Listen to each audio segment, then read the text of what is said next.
So in this episode we're going to get the frame down for the floor.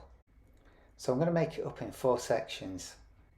The timber I'm using is 5x2 C24 treated. Once the 4 frames were made up, I use the same timber to put the joists across with spacings of 400mm. These are all attached with 100mm screws. And this is how they sit on the block piers. Okay, another day, and actually lovely and sunny today, which is good. The weather's alright for me. There's my new toy. Power tools. Dangerous power tools.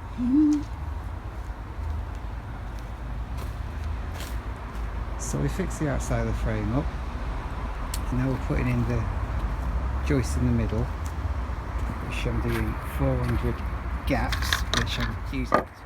Now, I'm sure there's better ways and easy ways, but to make these lengths all the same, I cut my first piece and then put these little Chico brackets on, and then I can just drop my next piece in. Or actually, I don't do it like that. Let me just. So, let's excuse the camera work. I'm on the other. So we get a piece on like that, and then we get this. No laughing. It works for me. And then we can literally drop that on and get it flush at the end, which they help stop, and it gives you a cut mark at the other end. And if you drill, so if you saw blades not wide enough, once you've got it scored, you can pull it away and then you get the same length. Unless you've got a nice big DeWalt one, which has got, and I believe they've got the stops and they come further out, but I haven't, and I don't think I can warrant buying one, unfortunately. So there we go.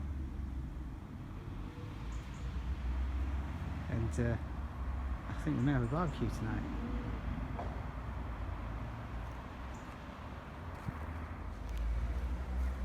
So we've got all the 4 parts of the frame down for the floor supports. What we did is we made the outsides up, put in the joists, but didn't put the joist hangers in until we squared it, which basically was just measuring from that corner down to that corner, and then that corner to that corner until we got evens, so it wasn't raking. Then when it did, just put that piece of temporary timber in just to hold it, and then nailed all the joist hangers in, except for over there because we're waiting for some to come in, because just due to everything going on at the moment, getting stuff is just really hard work. So yeah, especially when half the ones they actually do give you are the wrong size, so some of them have got to go back as well.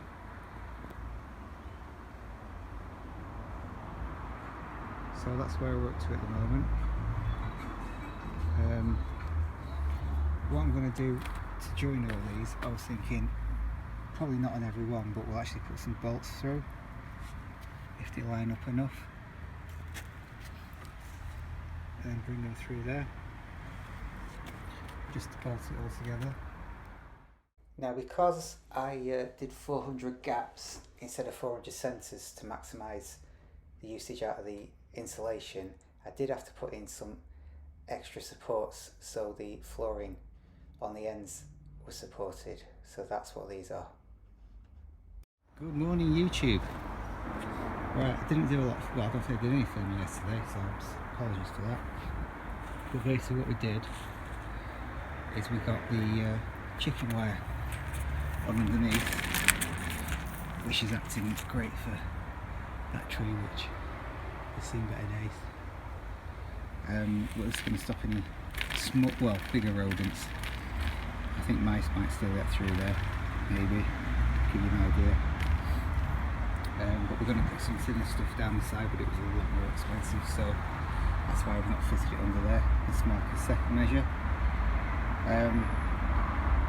So we literally put each quarter up on its side and just used like a second fix nailer, 18 gauge, and put that in with some staples, galvanized staples, and then where the roll finishes, I think it's 1.5, actually 1 metre, it comes with some of this wire, and we just sort of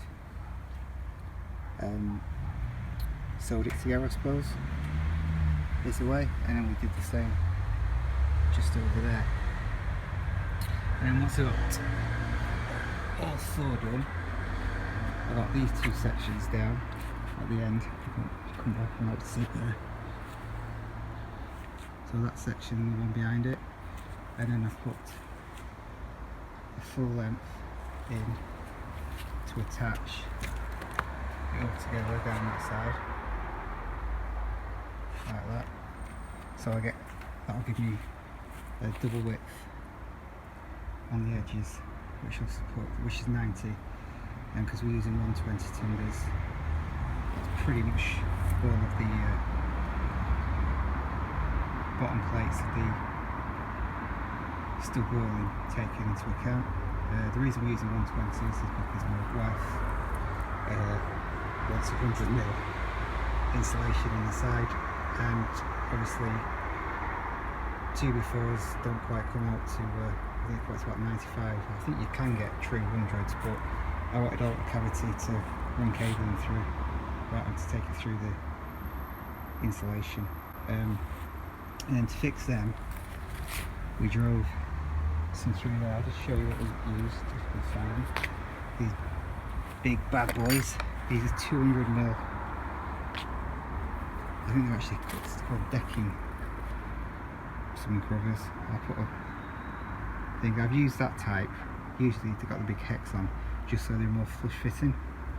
But they're 200mm and they literally just go straight through there with the impact drive. So there's 2 there. 2 that side, 2 that side, and 2 on the back side. And also, you might have just seen, I've started connecting them up, the 2 up down the middle with M12s, 12mm bolts. The only real reason I use 12mm is because it just happens to what I had in the house still. I'm sure you could probably get away with less. I put them halfway in the timbers, which is where you're meant to put them if possible. But we'll film that now, just the last one here, we've left one out. So there we go.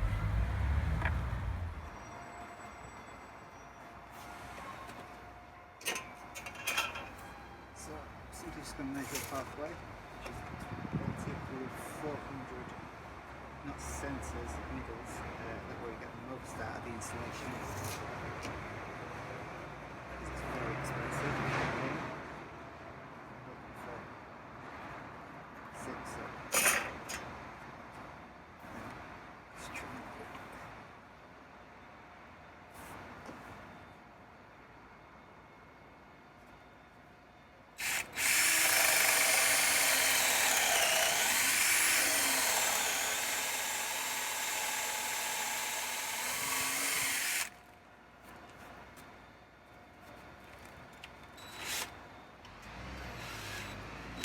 Bit more left there.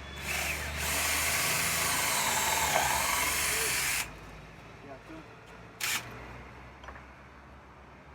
That's, I think, that's an 8, which is a bit smaller. Then I go through it with this multi-purpose wash blue M12, just because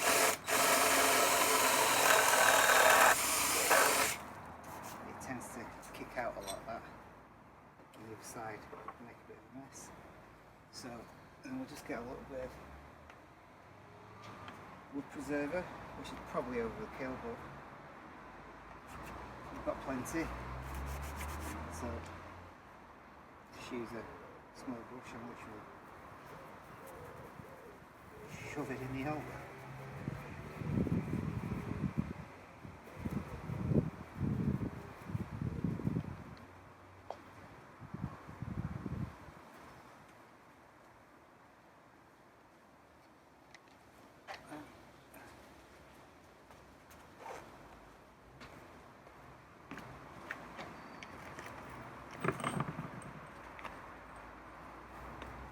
That's the bolts we're using, which say are probably a bit overkill, but it's what I already had, because you have to buy them in packs of thousands. I never chuck them away, keep everything, which is to the annoyance of the wife, who says I'm a hoarder, but we won't go into that now. She's right, I am. But you never know when you're going to need. Well, alright, so we bash that in.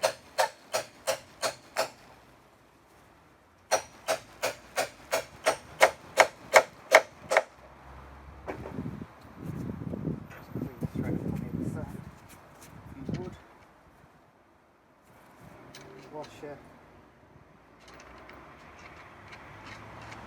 No. Could use your impact drive if you got one with a. Wait, nearly fell over. But I just use my socket set, does the job.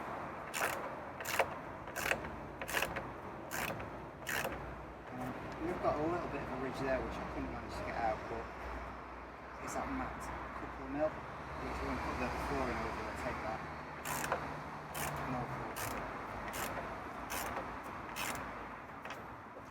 I tend to just tighten these up until they start biting into the wood like that, which they have done. So that's that.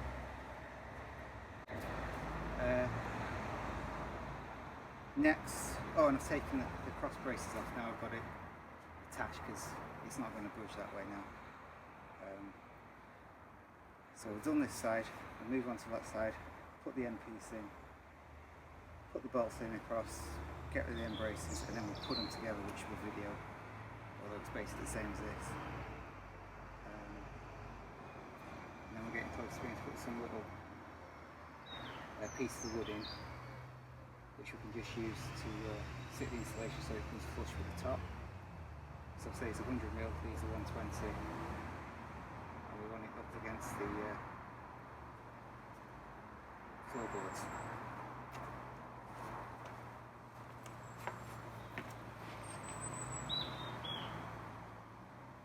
Okay, we're back, and you'd think it's autumn, but it's not. It's just that tree's dying. You might notice there we've got some insulation in. It's Saturday, so my wife really loves cutting insulation out, so I'm letting her do that. Now we'll put these little spaces in down there. I've just an 18 gauge air gun to do that, because the big one's just splitting the timber. So we've got them in just to hold the insulation. We'll put in some M12 bolts joining the other two together now, so they're all joined, and just where it's nipped into the wood, I just put a bit extra wood preserver in there. So that's done. So, and then we've got the damp proof course under the brickwork there.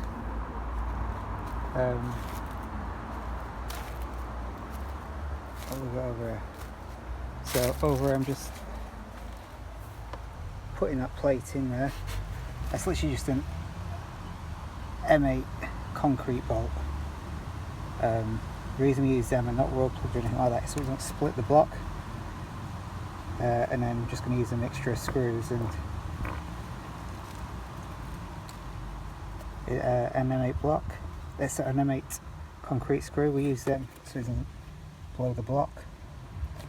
Put some screws, and I think they're 80mm screws, because we've got another piece of timber to go in here, which is why I'm not screwed them in. Just going to create your double sort of wall plate floor stand thing ish, and then we'll also put some nails in there, these ones, just belt and braces job on it. So you can just see one finished off over here. So that's basically it.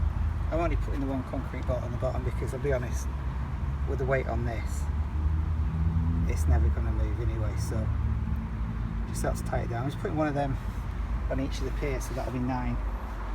There's another one there. And I'm basically just trying to put them wherever I've got the most block to get into.